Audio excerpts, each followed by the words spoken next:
With evidence collected by the UN showing anti-Semitism is on the rise globally, the UN General Assembly met to discuss combating anti-Semitism and other forms of hate. An impassioned speech by Rabbi Yisroel Goldstein, whose congregation was targeted in April by an anti-Semitic gunman, rang through the General Assembly's hall. I look around, I find my congregation is huddled on the street. And I see the look of terror, of horror on their faces, what they have just experienced. I grab a chair, and I stand up on the chair, and all I can tell them is, we just read in the Passover, just days ago at the Seder, we said in every generation they rise up against us. And here we are again.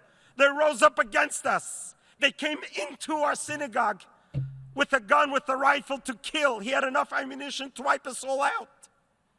But I told them the second part of the verse, HaKadosh Baruch Hu Matzileinu Miyodim, God will spare us.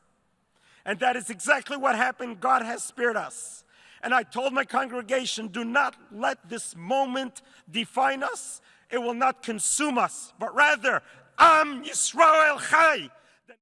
Unfortunately, Rabbi Goldstein's experience is not unique, as detailed by UN Special Rapporteur on combating anti-Semitism and other forms of racism and hate, Ahmed Shaheed.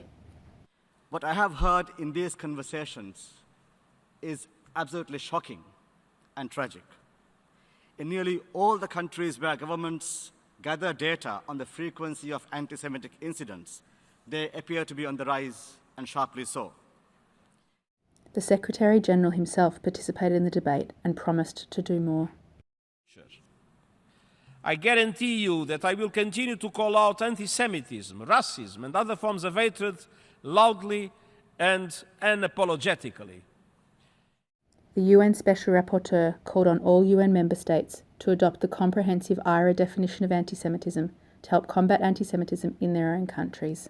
I also call on member states to use the International Holocaust Remembrance Alliance, the IHRA working definition, as a resource to address anti-Semitism and implement it in line with the insights drawn from the Rabat Plan of Action. But the final word needs to go to Rabbi Goldstein, who since the shooting at his synagogue in April has committed himself to doing more good in the world.